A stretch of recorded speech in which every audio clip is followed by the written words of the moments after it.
were there. You spent time in Afghanistan, as we were texting last night or over the weekend about the enragement that we're both feeling about it, but you were there. I want your opinion. You were there.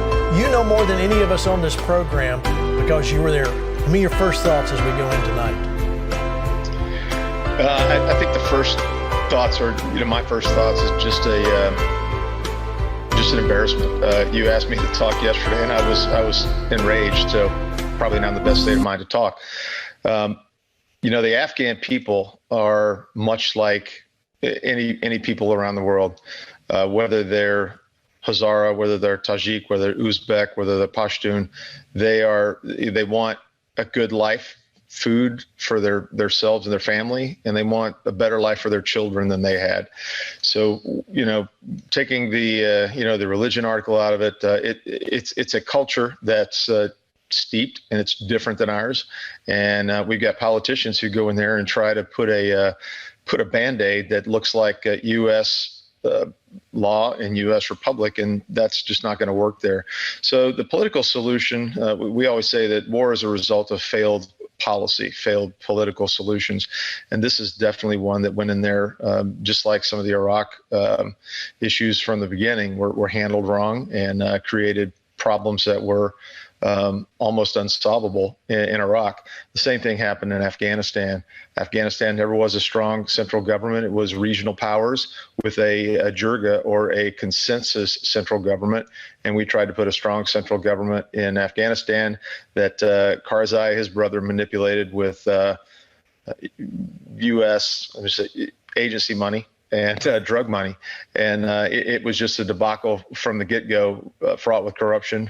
President Ghani tried to fight corruption, but it's so deeply entrenched that I don't know that he could ever have done anything about it.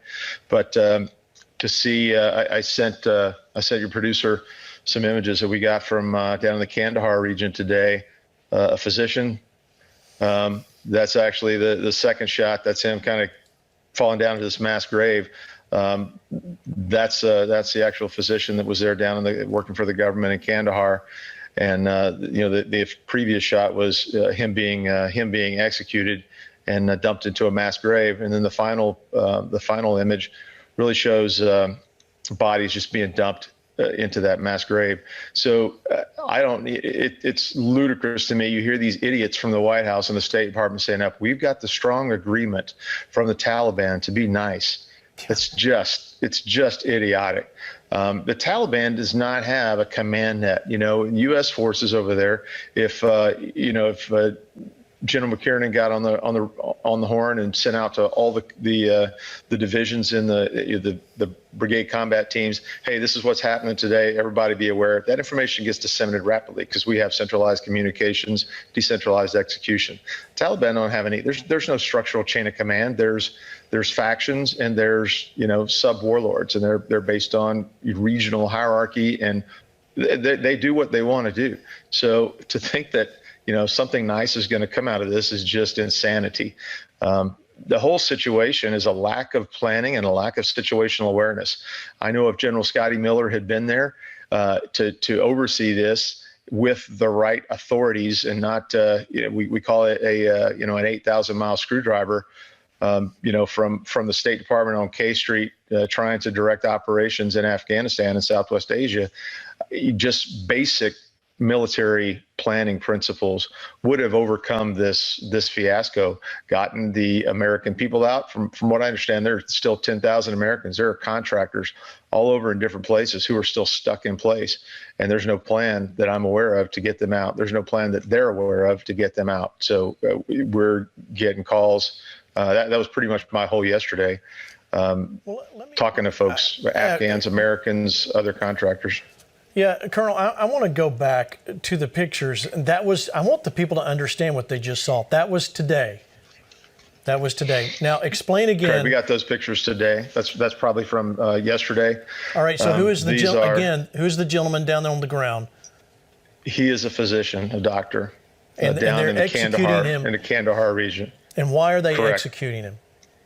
Because he cooperated with the government. The government of the Islamic Republic of Afghanistan. He was part of the enemy. He worked with the government. All right. So what these guys are doing is they're going house to house, and they're throwing traps out there. They're saying, hey, we're going to need people to work with the government. We're going to need people. And once they identify themselves that they work for the government, they snatch them up and they put them in trucks and they take them out to a hole. That's this physician halfway down the slope. And you can see the muzzle blast from the AKs of his executioners. So this is the reality. If you had anything to do with Afghanistan, you're going to be eliminated. With the government of Afghanistan, you're going to be eliminated. This is about total control. This is about a crazy fascist theocracy that most Islamists would say are heresy. Right. Let me. The reason I wanted to go back to those pictures there, Colonel, is that you're getting, and when I say you, everybody watching, you're not getting the truth. And that's why we're here on Flashpoint to give you the truth. Those pictures, less than 24 hours old. That's what's happening. And this is why you need to help people, help your woke children understand what's really happening over there. This is what happens when the Taliban are back in charge when we leave.